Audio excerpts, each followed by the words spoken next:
Bienvenidos a su programa Creciendo Juntos, Familia y Escuela.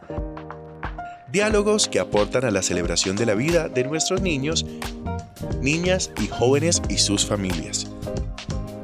Seguros todos de que nacimos para ser felices. Y la base de esta felicidad está en sentirse amado.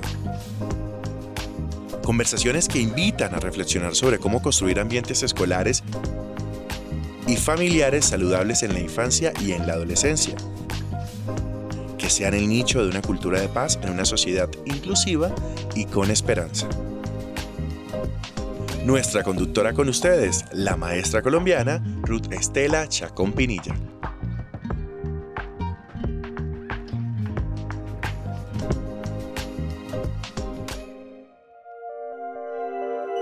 Bienvenidos esta mañana de domingo a Creciendo Juntos, Familia y Escuela. Gracias por estar con nosotros. Y bueno, hoy nos acompaña nuestro libro Del hilo invisible, un libro que ha sido editado por Editorial Océano, escrito por Patrice Karst y publicado en el año 2018.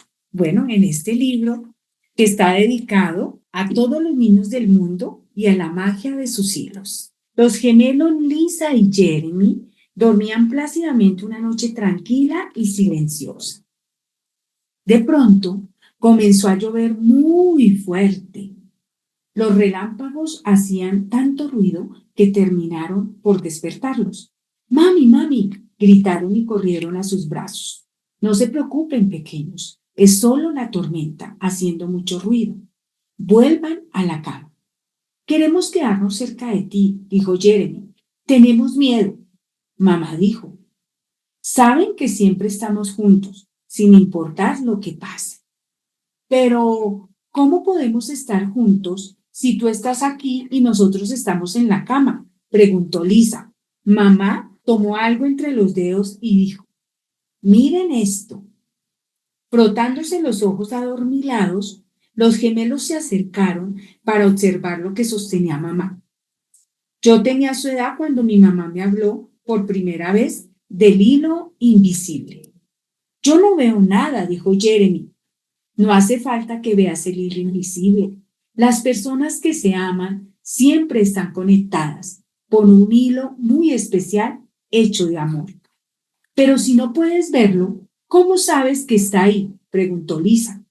Aunque no puedas verlo con los ojos, puedes sentirlo con el corazón y saber que siempre estás conectado con las personas que quieres. Cuando están en la escuela y me extrañan, su amor viaja por el hilo y yo siento un tironcito en mi corazón.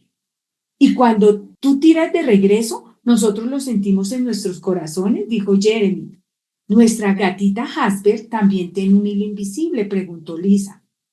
Por supuesto que sí, dijo mamá.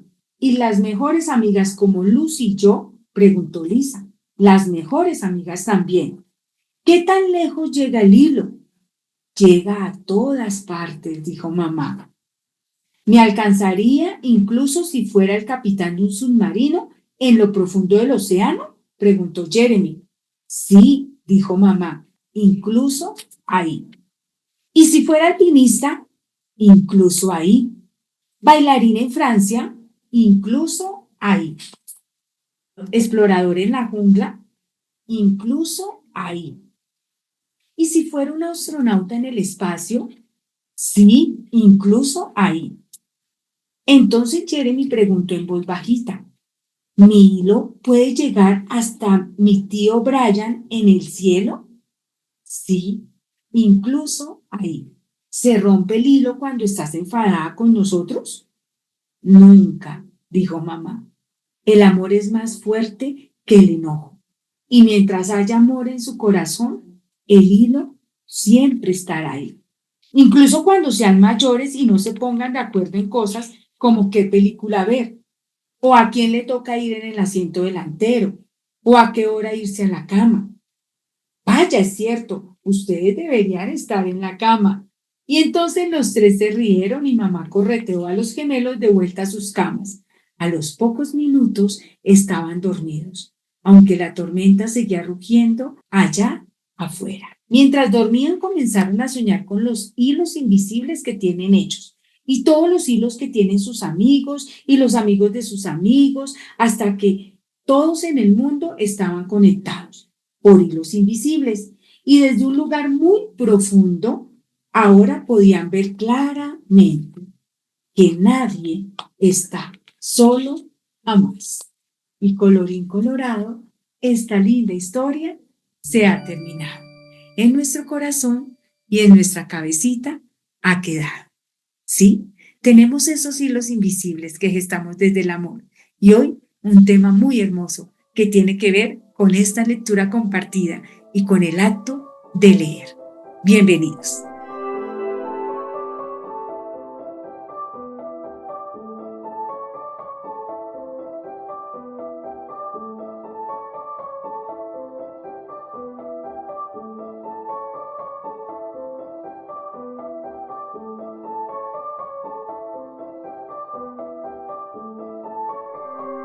Buenos días a toda nuestra audiencia en este domingo en Creciendo Juntos Familia y Escuela. Gracias por estar con nosotros este domingo y bueno, seguir aprendiendo en esta construcción de ambientes familiares y escolares saludables.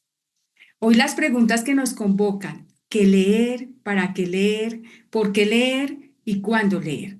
Sin lugar a dudas, estos cuestionamientos rondan la cabeza de muchos padres, madres, cuidadores y familias en general.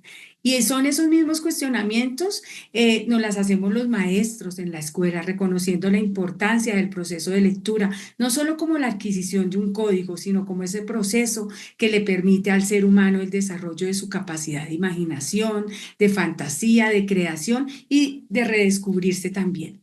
Para hablar sobre este tema nos acompaña en este domingo Juan Camilo Tobón Cosio, quien desde su saber y experiencia como lector y además desde su pasión por contribuir y decirle a alguien: ahí hay un libro aguardando por ti, nos compartirá sus disertaciones sobre estas preguntas que rondan el mundo de la lectura en la familia y en la escuela.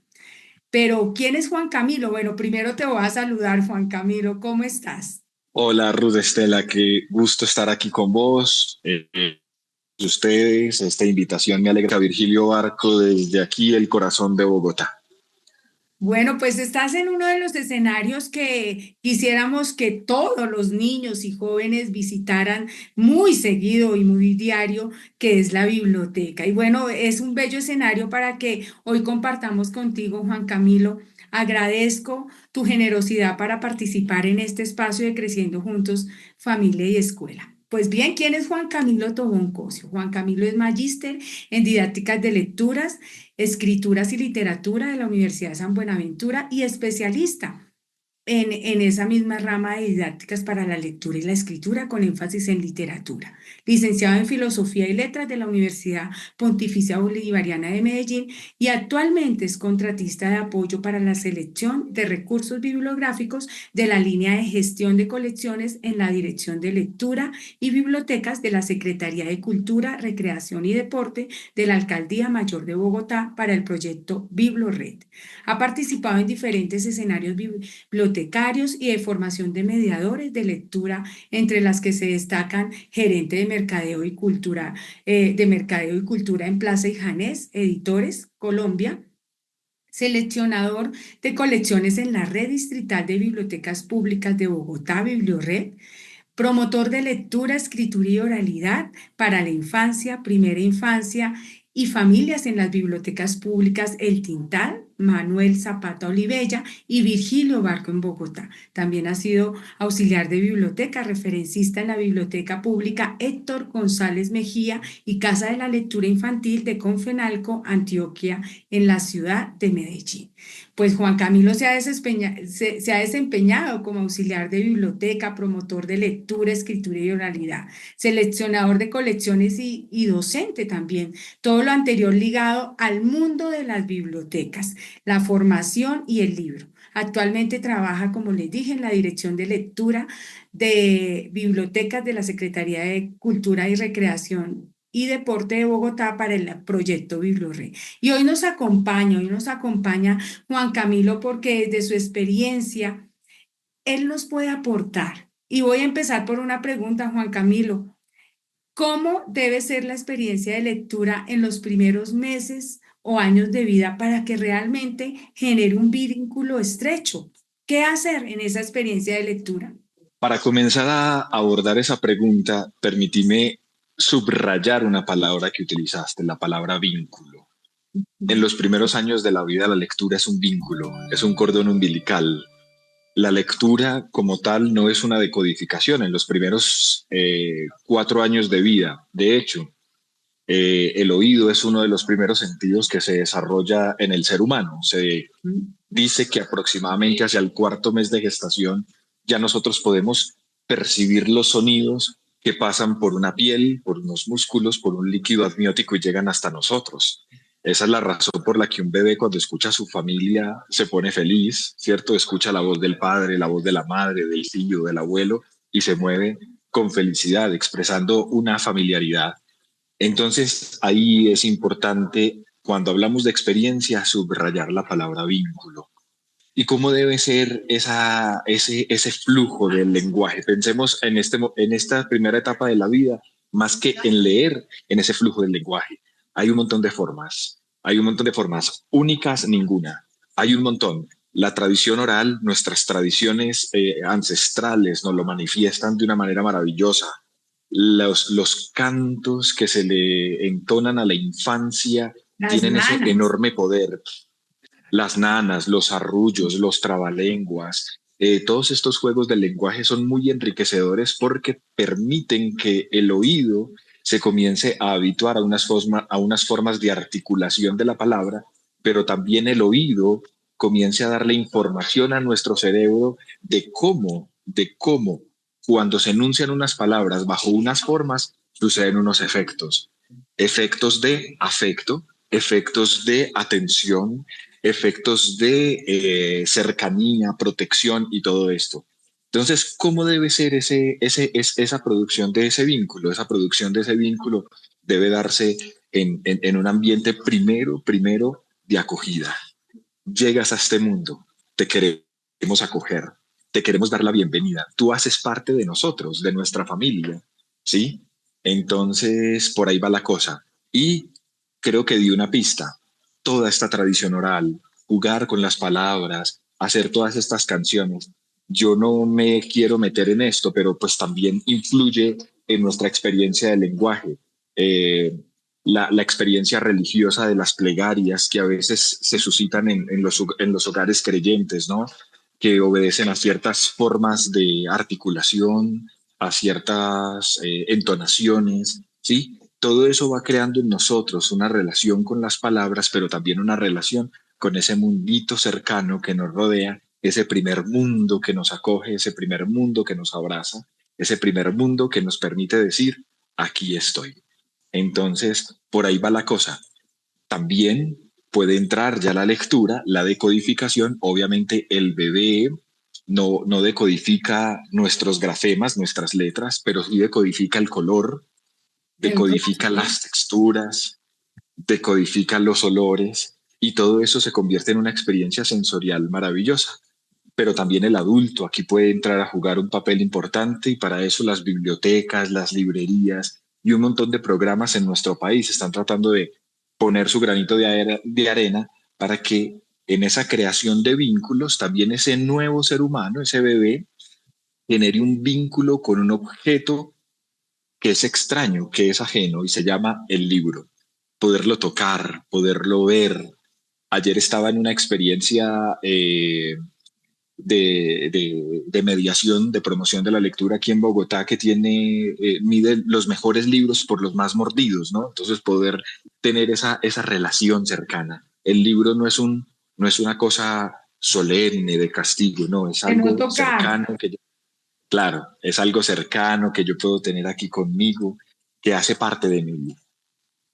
Bien, mira estas palabras que tú nos empiezas a decir, el vínculo, el libro presente, el libro cercano, ese libro al que tengo acceso, Tú decías algo, esos libros por los más mordidos, y es cierto, esos libros que se ven utilizados, que se ven devorados por los lectores, esos libros son los que tienen que empezar a gestar ese vínculo, pero también un vínculo en la familia, un vínculo afectivo en la llegada de nuestros hijos, pero también un vínculo afectivo con la lectura, con las canciones, con todo ese lenguaje y con toda esa oralidad que se despierta en esa comunicación de los cuidadores, de los padres con sus hijos.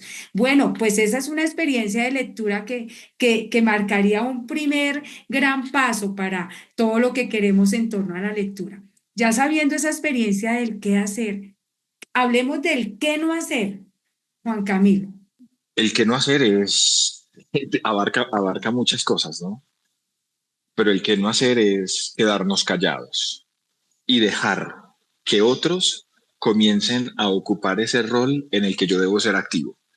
Y voy a explicar un poquito esto, que puede sonar muy raro, pero a veces lamentablemente veo en muchas prácticas de crianza que nuestros niños, nuestras primeras generaciones de personas están creciendo absolutamente bombardeadas por esto, por pantallas. Y básicamente le estamos dejando a las pantallas que hagan ese papel que nosotros tenemos de ceder esa luz, que es la palabra. Y a veces, lamentablemente, no podemos tener certeza del alcance de esas palabras, ¿no? De esas palabras que vienen por las pantallas. Las pantallas hipersaturan nuestro cerebro. Además que está demostrado que también lo van volviendo lento para ciertos procesos de abstracción que no están mediados por la imagen, ¿sí? Y eso hace que nuestro cerebro se vuelva torpe para los procesos matemáticos o para la fascinación estética que produce, por ejemplo, la poesía, que implica abordar un montón de cosas, abordar un montón de sonidos, comenzar a construir imágenes y aplicar un sentido, un significado de eso para uno. Entonces yo creo que por ahí va una primera vía. No le dejemos a otros eso en lo que podemos estar inmiscuidos nosotros. Es más, no le dejemos a otros porque es que resulta que la vida después nos cobra factura. En Ujú. esos primeros años de vida, esos vínculos se hacen tan fuertes, que ni siquiera en la rebeldía de la adolescencia son fáciles de quebrantar. Entonces, si yo pierdo la oportunidad de generar esos vínculos en ese momento, después no nos andemos quejando de la vida porque este muchacho me salió oveja negra o yo qué sé. Entonces, por ahí va una cosa. Segundo, no presentar la lectura como una competencia a lo demás. Si tú no has leído, no hay televisión. Si tú no has leído, no hay parque. Si tú no has leído, no hay no sé qué. Eso en últimas termina generando un condicionamiento negativo en nuestra Así. conciencia que convierte la lectura simplemente en el castigo para lograr yo un beneficio. Y si en lugar de cuando estamos viendo televisión paramos un momento y leemos algo, y si en lugar de solo detenernos en el parque, pues también dejamos un momentico después de la actividad física, ven, sentémonos, leamos un poema o leamos una parte del libro que tienes para la escuela o de un cuento, ¿sí? Ya para los chicos más grandes o para los más pequeños, pues que también suceden unas cosas maravillosas en los parques. Yo estoy en uno, esta biblioteca está en medio de un gran parque en donde detenerse a escuchar las aves es maravilloso también. Entonces, por ahí va la cosa. La lectura no es competencia de nada. Y yo creo que nosotros tenemos esa gran dificultad de nuestros modelos educativos pasados, ¿no? Ujú. Que a veces el castigo era ir a la biblioteca porque llegaste tarde, o hasta que no me transcribas un libro o me hagas un resumen. O se No, no, levanta el no, no, no. castigo. No, leer tiene que ser algo. Claro, leer tiene que ser, leer es un verbo. Hay una escritora que yo quiero mucho, entre muchas, que se llama Emilia Ferreiro. Emilia Ujú. Ferreiro plantea eso, plantea que el verbo leer es un verbo vital, tan vital como respirar. Y eso nos pasa solamente a nosotros los humanos. Nosotros leemos los gestos, leemos el rostro, leemos el clima, leemos un sonido que nos genera a nosotros una emoción, una depresión, una tristeza. ¿Sí? Estamos constantemente leyendo. Entonces, llegar a creer que leer solo un libro impreso o un libro digital, porque también existe, es la única forma de lectura, también nos puede someter en un tercer error, ¿sí? Descartar todas las posibilidades de leer. Es más, descartar todas las posibilidades de lecturas y de interpretación que los niños van generando de los textos que van abordando o que nosotros acompañamos. Muchas veces no hay lecturas buenas ni erradas. Y a veces esa mirada fresca de los niños, esa mirada a veces sin prejuicios de muchas cosas, a uno como adulto lo puede sorprender, desubicar y decir, ve, yo nunca había pensado que este texto se pudiera leer así, ¿cierto? Entonces, esto va un poco como, vea, pare bolas, usted no está parando bolas a lo que le estoy diciendo, no, demos también un poquito esa chance de jugar a leer. Nosotros aprendemos muchas de las acciones importantes de nuestra vida, las aprendemos jugando. Ujú. Aprendemos jugando a cocinar, jugamos a la cocinita, aprendemos jugando a enseñar también, los que son profes en Ujú. algún momento jugaron a dar clase, Vamos a ser ¿cierto? maestros. También, qué bueno uno poder darse, exacto, y uno poderse dar cuenta que uno también puede jugar a ir leyendo. Mira que yo quiero unir a esto que tú nos dices de esta experiencia del que no hacer, quiero decir otra, no unirla con un castigo y tampoco con el hecho de ir a dormir. Yo he visto allí consecuencias, Juan Camilo, pues siempre decimos, bueno, nos vamos a dormir ya y vamos a leer una parte. Digamos que no relacionarla directamente con el sueño, más sí con una actividad que nos permite unirnos antes de ir a dormir y compartir. ¿Sí? Porque cuando decimos vamos a leer para dormir, pues está asociado también y neuropsicológicamente empieza a funcionar eso, que empiezo a leer y empiezo a dormir. ¿Sí? Entonces, uno esa porque creo que esto que nos dijiste es importantísimo, el qué no hacer, porque a veces sin querer alejamos de la lectura, de ese mundo hermoso que es la lectura. En esa experiencia con la lectura, yo quisiera que habláramos los dos, porque ahí empiezan a aparecer intencionalidades, ¿cierto? Y entonces, ¿cómo pensar el para qué leer? Porque es la pregunta que muchos dicen, bueno, pero ¿para qué leer a un bebé de 3 meses? ¿Para qué leer a mi hijo de 2 años que aún pues no entiende lo que le estoy diciendo? Pero creo que vale la pena recabar sobre ese para qué leer, Juan Camilo. Sí, de hecho, antes de uno poderse responder el para qué leer, hay que pensar es qué es leer, Ujú, ¿cierto? Porque si yo tengo claro qué es eso, sé hacia dónde me voy a dirigir y eso es el para qué. Y uno de nuestros inconvenientes en nuestra tradición cultural es que siempre asociamos que leer es un acto unido a la escuela y a los procesos de formación académica. Y a veces pensamos que lectura es un tema de solo el colegio.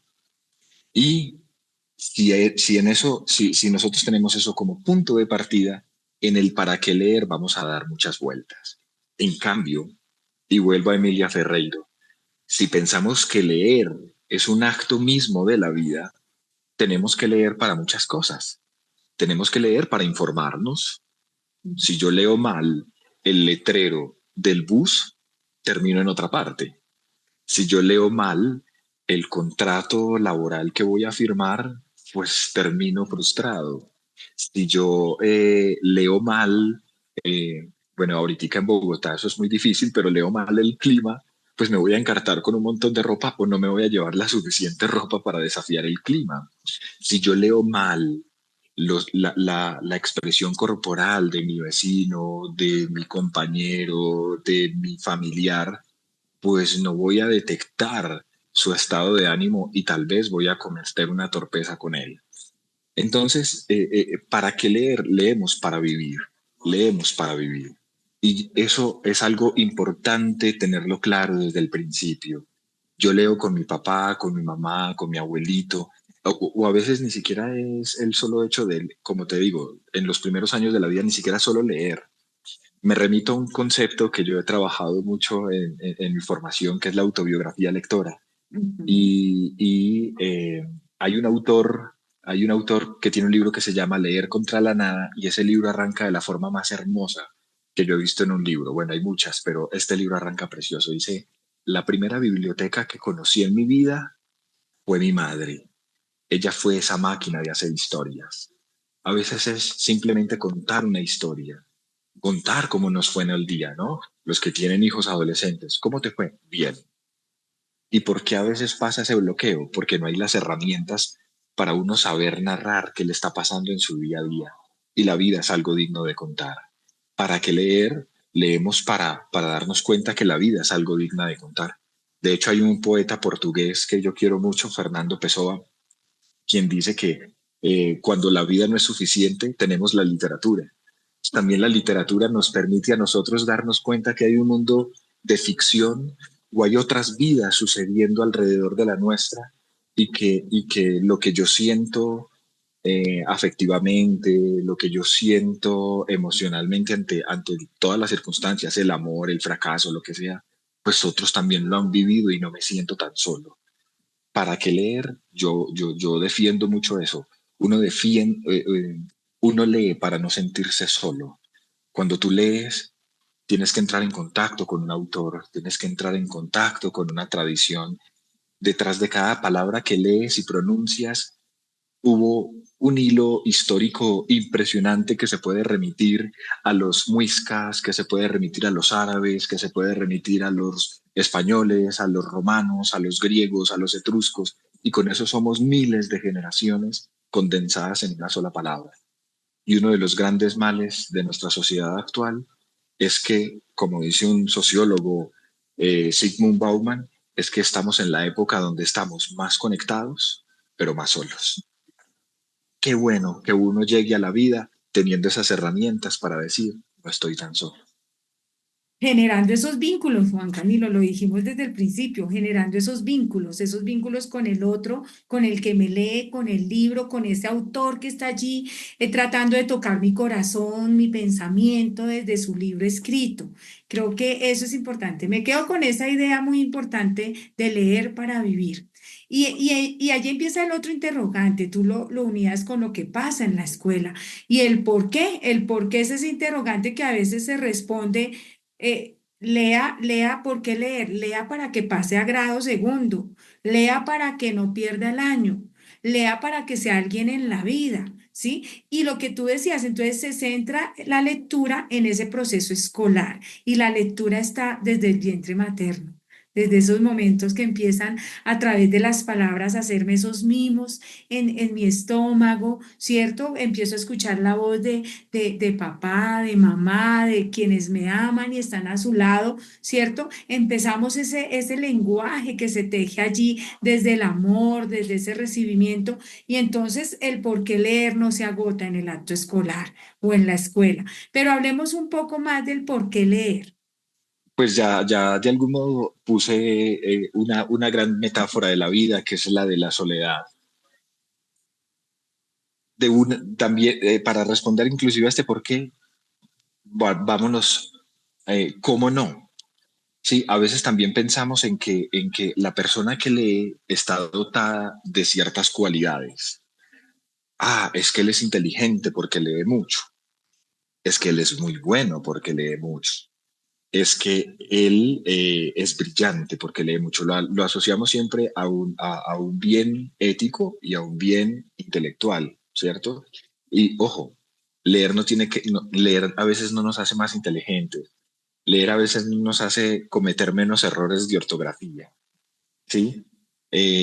Puede que sí, la lectura nos ayude a detonar unas preguntas y a capacitar nuestra mente para estar constantemente reflexionando sobre asuntos que muchos otros no lo han hecho, y pues eso aparece como una muestra de inteligencia, ¿sí? Leer, hay personas muy inteligentes que no sabían leer, ¿cierto? ¿Sí? Porque la inteligencia es una cualidad que nos permite desarrollar la vida, ¿no? Entonces no pensemos de entrada que leer nos hace más inteligentes. Sí, genera mejores conexiones cerebrales, eso no hay duda, eso está demostrado. Sí, leer nos permite tener mayor capital cultural, sí, no hay duda, está demostrado, pero leer no nos hace más inteligentes a veces para resolver los problemas de la vida, ¿sí? Y tampoco leer nos hace más bueno. ¿cierto? Ay, no, es que él es tan angelical porque lee mucho. No, un gran lector, bueno, grandes lectores de nuestra historia, porque de pronto si esto sube a YouTube y digo una palabra, te bloquean y te censuran, pero grandes lectores de nuestra historia fueron líderes de movimientos fascistas, de movimientos inhumanos, y eran grandes lectores. ¿Pero por qué? Porque sus lecturas estaban unidas solo a una forma de ver el mundo. Cuando nosotros amamos el acto de leer, abrimos el espectro y podemos conversar. Si yo soy de una tradición religiosa, puedo divinamente leer el Corán, leer la Torá, la Tanakh judía, leer los evangelios cristianos y sentirme enriquecido, ¿cierto? Porque ahí vamos viviendo esto, leernos. ¿Por qué leer? Leemos porque necesitamos que el mundo se haga grande, porque yo quiero saber qué pasaba en Polonia, porque yo quiero saber qué pasaba en México antes de la llegada de los españoles, porque yo quiero saber qué pasaba en el Perú antes del ascenso de los incas, porque yo quiero saber qué pasaba en mi Colombia querida eh, en un movimiento de violencia cualquiera, no es una sola, tantas violencias, porque yo quiero saber inclusive eh, cómo es la posibilidad del amor, de la soledad, de la venganza, del silencio, de la mística, ¿cierto? Leemos porque necesitamos que este mundo en el que estamos inmersos sea muchísimo más grande. Yo creo que esa es una de las grandes riquezas de compartir libros con niños, porque además de todo esto, leemos porque la lectura es una magnífica leña para el fuego de la conversación, ¿cierto? Entonces, a medida en que nosotros vamos leyendo con los niños, vamos teniendo mucho más de qué conversar con ellos y no nos vamos a enfrentar a esos silencios tan rudos que a veces la adolescencia va marcando. Perdón que enfatice tanto el tema de adolescencia, pero ha habido una serie en una plataforma que en estos días me ha sacudido totalmente. Pero a Bastante, a veces todos, Juan Camilo, con bastantes vivimos, interrogantes allí. claro, y muchas veces uno se pregunta, que pues no voy a hacer spoiler de la serie, pero hay una pregunta ahí muy importante y es, ¿qué dejamos de hacer? Y gran parte de eso, de lo que dejamos de hacer, fue que dejamos solos, dejamos sin palabras a ese niño o a esa niña que después nos detona un montón de problemas. Entonces, ¿por qué leemos? Leemos porque necesitamos vínculos, vamos recapitulando, Ujú. necesitamos vínculos, necesitamos no sentirnos solos, necesitamos conectarnos con otros, así sean esos otros del pasado, y necesitamos que el mundo se haga grande, que el mundo se haga, venga a nosotros con toda su riqueza. ¿Qué pasa en Madrid, en Barcelona? ¿Qué pasa en Zanzíbar? ¿Qué pasa en Medellín o en Pereira? ¿Qué pasa en Usme o en el Sumapaz? ¿Cierto? Entonces es una forma muy interesante de sabernos también ciudadanos del mundo. Eso me parece hermoso, Juan Camilo, cuando tú nos dices para ampliar el mundo y estas ideas que nos das. De verdad, cuando pensamos el por qué leemos, en esa posibilidad de ampliar el mundo, empieza a aparecer otra pregunta. ¿Qué leer para ampliar ese gran mundo? ¿Qué leer en esa posibilidad del reconocimiento de ese amplio mundo? Tú colocabas un ejemplo muy bello, cómo me acerco de pronto a la escritura, de lo religioso desde diferentes perspectivas, y esto me permite es reconocer al otro también, esa diversidad que somos como seres humanos. Entonces, ¿qué leer, Juan Camilo? ¿Qué leer? Y quiero acudir a esa experiencia que tú tienes como bibliotecario y como lector para afinar esa mirada en la selección de libros. Esa es una pregunta que comúnmente nos hacemos los maestros cuando seleccionamos los libros para servir la mesa de la lectura en las escuelas. Y los padres de familia, por supuesto, guiados también por esa mediación que hacemos los maestros. ¿Qué recomendaciones nos das para ese qué leer? Bueno, esa pregunta se responde en Ujú, el contexto y con las posibilidades que yo tenga, ¿no? ujú, Por fortuna existen proyectos como bibliotecas públicas, bibliotecas escolares, que le permiten a los papás y a los niños acceder a una gran cantidad de recursos, ¿cierto?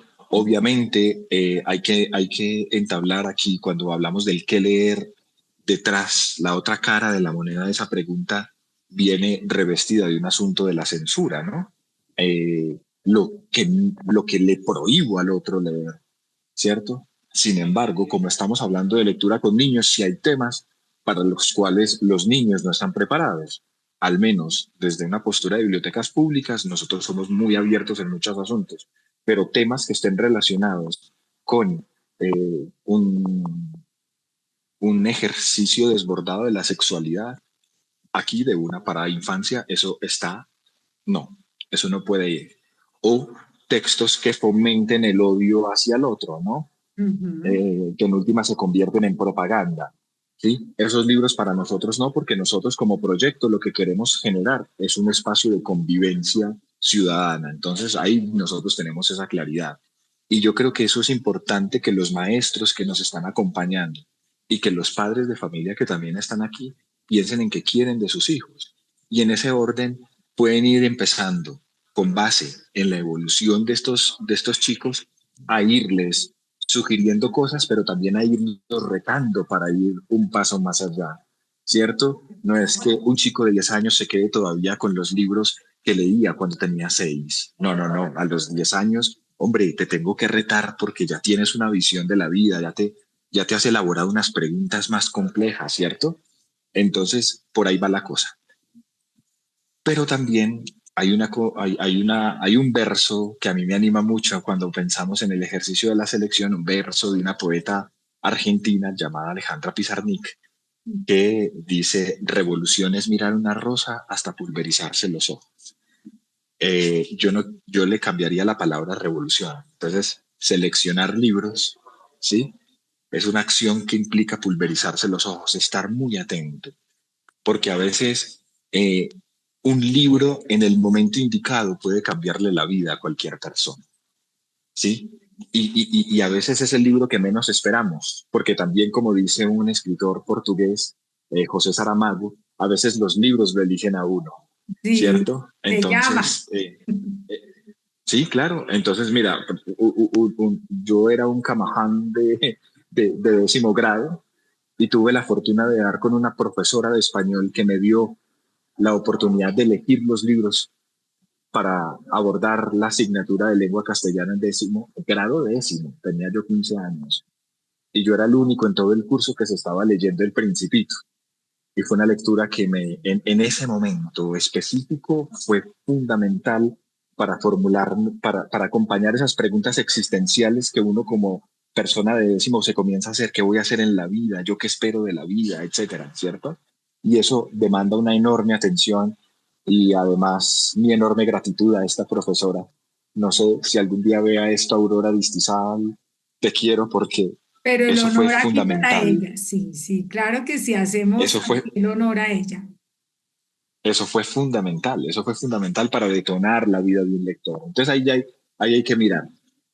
Que leer también para los que somos papás, a veces también es un ejercicio de ensayo y error. Y en ese ejercicio de ensayo y error tenemos que tener un punto de partida, que también lo enunció un escritor francés llamado Daniel Pennac, y es que como lectores tenemos derechos. Y uno de los derechos que tenemos es a no leer. Cuando tú comienzas con un texto y descubres que el niño o la niña no se vinculan, está forzándose en el proceso, no hay ningún problema en cerrar el libro y buscar otro, o buscar otra actividad y darle de pronto un tiempo más a ese libro. Los libros nos eligen. También darle la oportunidad a los niños que elijan sus libros, los libros que quieren ver. Hay veces un niño puede coger un libro solo por el color. Le llamó la atención el color, le llamó la atención una portada, le llamó la atención una ilustración, le llamó la atención que cuando fue a la hora del cuento en el colegio, el promotor de lectura o el profesor lo leyó tan chistoso que yo me lo quiero llevar para la casa para que me lo lean otra vez igual y volver a esa experiencia, a ese recuerdo. Entonces ahí nosotros vamos tanteando mucho. A la par que estamos mirando ese que leer, quienes nos acompañan en la elección de ese que leer. Y yo hago siempre un homenaje grande a los libreros. profesores, no estamos solos. Hay libreros a nuestro lado, hay bibliotecarios a nuestro lado, quienes están dispuestos a presentarnos muchas opciones y nosotros en nuestra libertad tomar una decisión. Entonces, acudir a ellos nos permite a nosotros ampliar el espectro, también revisar qué hay en el mercado editorial, porque a veces también volvemos sobre nuestra nostalgia. Ay, es que a mí me leían de niño un libro, pero ese libro tal vez en este momento ya no se consigue, ¿cierto? Ya no circula. Y en ese orden los libreros nos ayudan bastante. Los libreros han afinado y los bibliotecarios van afinando el gusto en esa relación constante con los demás. Y ahí podemos ir encontrando como ese camino hacia qué vamos leyendo. Pero en ese qué leer, por favor, démosle lugar al lector para que hable. A veces es muy difícil. Hoy tenía esta conversación con un compañero de trabajo porque su sobrina está muy decepcionada del plan lector de su colegio. Es una Oh, chica que tiene 10 años. Tiene 10 años. Dice, estoy decepcionada. Me ponen a leer unos libros tan bobos. ¿Sí? oh, Y la gran pregunta que un profesor como mediador de lectura tendría que hacerse con un caso como este es, bueno, ¿y yo cómo hago para no homogenizarla, para que todos lean lo mismo, sino ujú. para darle algo más y que esta persona detone todas sus capacidades de preguntas, o todas sus capacidades de asociación, toda su inteligencia? Ahí sí ya entra la inteligencia, toda su inteligencia para conectar un montón de realidades que nos vienen dadas por la lectura. Entonces yo creo que es una pregunta que tiene muchos matices, que tiene muchos aciertos, que tiene muchos desaciertos también. Y en este ejercicio de ser formadores, también tenemos que aceptar con tranquilidad que nos podemos equivocar. Que podemos replantear y no está mal cuando nos equivocamos en la selección que hacemos. Y yo creo, Juan Camilo, desde mi experiencia como maestra de niños también es seguir el rastro a las ideas de nuestros niños. Es importante. Ellos nos hacen insinuaciones, nos hacen recomendaciones de esos libros que les vamos poniendo en esa mesa de lectura, ¿cierto? Y escucharlos atentamente. Ellos también tienen la palabra allí en esa selección de libros. Yo quisiera en este momento, Juan Camilo, pues primero felicitarte por el libro Catálogos que acabas de publicar el año pasado y que creo que es un aporte importantísimo para las bibliotecas y para todo lo que tiene que ver con la selección de libros.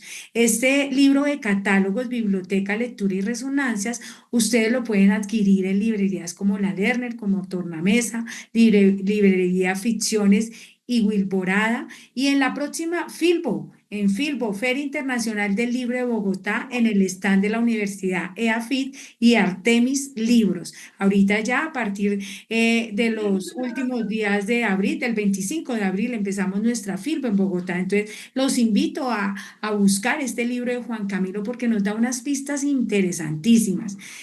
Yo quisiera que nos hablaras en breve sobre este libro. Ese libro fue un parto que duró como 15 años tal vez, que Ujú. comencé a escribir siendo auxiliar de bibliotecas, acomodador de libros, cuando estaba en Medellín, mi ciudad natal, que fue refinándose un poco con mi hacer en las bibliotecas, en los diferentes roles, siendo promotor de lectura para primera infancia e infancia, en dos contextos muy distintos, como la Biblioteca El Tintal, en la localidad de Kennedy, en Bogotá, y la Biblioteca Virgilio Barco, localidad de Teusaquillo, en Bogotá. Luego en este ejercicio de la selección, por ejemplo, en el que leer, ahí hay un capítulo que se llama ¿Vamos a cazar un oso? No, un libro. Y son un montón de pautas sobre cómo hacer un ejercicio de selección para un proyecto de lectura que puede ser hecho en el aula de clase, como en un proyecto bibliotecario, como en una dotación de algún proyecto de biblioteca comunitaria o lo que sea, ¿cierto? Es un libro que también nos hace pensar un poco en que los libros que están en las bibliotecas, así sea en mi biblioteca personal, para llegar ahí han tenido que pasar un enorme aliento desde una idea inicial, desde un proceso de edición, desde unos procesos de comercialización, de diseño, comercialización, etcétera, para llegar hasta aquí. Y a veces ensoñar toda esa historia detrás de un libro es sumamente enriquecedora para nuestra imaginación y para nuestras palabras. Entonces, sí, se llama catálogos justamente porque en las bibliotecas lo primero que uno busca es un catálogo. Hoy hacemos así, los que fuimos de otro tiempo hacíamos así porque había que sacar un cajón con Ganábamos. fichas para empezar a buscar las fichas, ¿cierto? Pero la palabra catálogos, que viene del griego, es muy bonito, catálogoi, significa las palabras que se escriben de arriba hacia abajo. Y yo creo que también metámosle otra respuesta al para qué leer. Leemos para la memoria, para la memoria. Leemos para recordar no solamente lo que hemos leído, sino para recordar a otros que han vivido, ¿cierto? Eso también nos permite a nosotros la lectura. Y este libro ha sido para eso, para poder escribir pensando o pensar escribiendo esta dicha que la vida me ha dado de contribuir en la formación de mucha gente desde un contexto muy bacano que es el de las bibliotecas, pero es un libro que dialoga mucho con mis colegas libreros, con mis colegas maestros, porque pues también he sido docente, con los padres de familia y termina el libro con una deriva es una crónica que se llama Y si leer es como besar. Imagínense, si leemos para vivir, pues leer también puede ser como besar. Todo eso brota a partir de un graffiti que leo en la localidad aquí arriba de Chapinero. Y bueno, todo eso es para vivir escribiendo, pensar escribiendo, escribir pensando y todos estos juegos que nos da, por fortuna, ese verbo tan pequeñito de 4 letras llamado leer. Bueno, y los aportes tuyos son varios y diversos.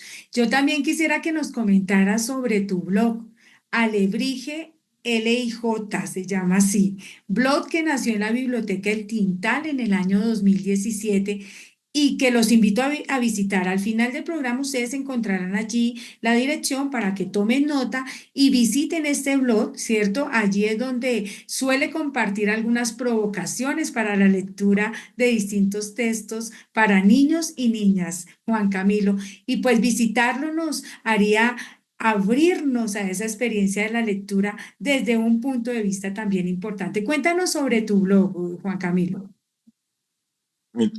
Un blog literalmente es una libreta de notas, ¿no?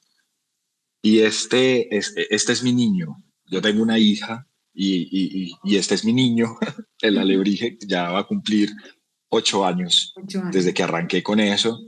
Inicialmente comencé con unos colegas promotores de lectura, pues ya ellos se fueron ocupando en otras cosas, pero yo sigo haciéndolo porque para mí ese blog es una ayuda de memoria. A veces le pasan muchos libros por enfrente de uno, sobre todo, bueno, el libro infantil y juvenil.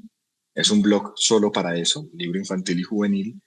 Y pasan muchos. Y hay veces uno está pensando, ay, quiero hacer una sesión de lectura sobre memoria, por ejemplo, sobre el duelo, sobre la muerte, sobre el amor, el enamoramiento, o sí, tantos asuntos que abordan los libros.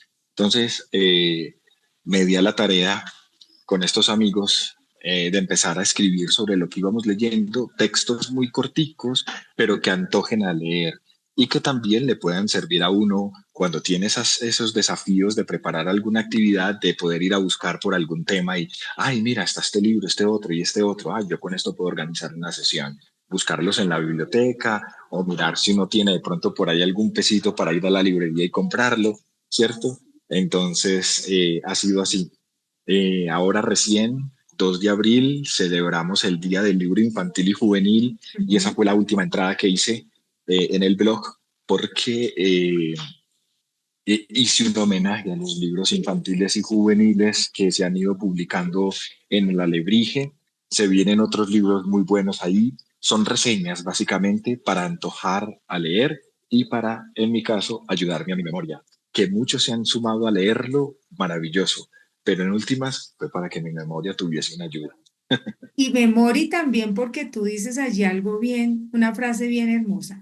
un libro aguardando por ti. Allí puede haber un libro aguardando por ti. Pues los invito a visitar este blog de Juan Camilo, al igual que en la Feria del Libro, pues bueno, hojear o adquirir el libro de catálogo sería una excelente opción para leer estos textos que acompañan a Juan Camilo y que nos pueden ayudar a seguir construyendo estos ambientes familiares y escolares saludables. Juan Camilo, yo no me puedo ir hoy sabiendo lo excelente lector que eres. Hoy despidiéndonos con una lectura de tu parte. Nosotros siempre abrimos el programa con una lectura. Hoy nos acompañó este texto que se llama El hilo invisible. ¿M? Pero hoy nos despedimos en este programa con tu voz leyéndonos. Entonces, aquí están los micrófonos de Creciendo Juntos, Familia y Escuela para ti. Bueno, pues yo seleccioné una paginita que para mí es como una gran revelación. La escribió, hace parte, es la entrada a un libro que se llama La sabiduría de lo incierto, de un pedagogo y filósofo catalán que se llama Joan Carles Melic. En la sabiduría de lo incierto, él comienza con esta paginita. Así que permítanme, porque da mucho gusto escucharla, por favor escúchenla como quien escucha llover o el germinar de las raíces. Dice así: no sé leer. ¿Acaso alguien podría decir que sabe? Nos pasamos toda la vida leyendo, pero nunca aprendemos. Nadie sabe leer porque la lectura no es una competencia que pueda adquirirse de una vez por todas, sino una forma de vida. Y nadie sabe vivir. Siempre asistimos a la primera, rodeados de ignorancia y perplejidad, de dudas. Leer es detenerse un instante en el flujo del tiempo y enfrentarse a algo que nos interroga y desafía. Es iniciar un viaje que nunca se sabe a dónde conduce. Es caminar, perderse en un texto, como quien se pierde en un bosque y correr el riesgo de salir siendo otro distinto del que se era al principio. Leer es releer, regresar una y otra vez a los libros que nos interpelan, esos que, aunque a veces estén lejos, nos siguen sacudiendo como la primera vez. Es es dejarse afectar por la palabra de alguien que no está físicamente presente, pero tampoco del todo ausente. Es escuchar voces que vienen de lejos y enfrentarse a una escritura que dice, pero que no responde, que en ocasiones ofrece consuelo, aunque la mayor parte de las veces lo que provoca es desasosiego. Leer es inquietante. Gracias, Juan Camilo. Gracias por brindarnos esa lectura. Gracias por este espacio para nosotros. Y bueno, un mensaje final, Juan Camilo, en este mundo de la lectura. Aventúrense, comiencen, inclusive a veces no queramos que nuestros niños sean grandes lectores sin nosotros empezar el camino. Y no queramos que nuestros niños sean grandes lectores si no los queremos acompañar. Así que por ahí va la ruta. Yo no puedo hablar de un tú lector si antes yo no conjugo ese verbo en primera persona. Juan Camilo, mil gracias. Una entrevista muy bella para nosotros con unos aprendizajes maravillosos. Gracias por tu tiempo, Juan Camilo. A toda nuestra audiencia, pues bueno, nuevos aprendizajes que nos ayudan a crecer. A todos les recomiendo visitar aquí al final el blog. Lo mismo vamos a poner la publicación allí para que ustedes la reconozcan cuando visiten la Feria del Libro. Y bueno, también ustedes saben que esta temporada 20 de Creciendo Juntos, Familia y Escuela está dedicada acompañar el hogar Ana y Joaquín. No dejemos solos a nuestros abuelitos. Ustedes van a encontrar allá al final todos los datos para realizar sus aportes a esta fundación Ana y Joaquín. Los abuelitos recibirán con mucho aprecio todos los aportes y, ¿por qué no? Allí también encuentran los números para comunicarse si ustedes quieren hacer alguna visita a estos abuelitos en situación de abandono. Muchísimas gracias a ustedes por estar este domingo y que tengan un excelente día. Hasta pronto.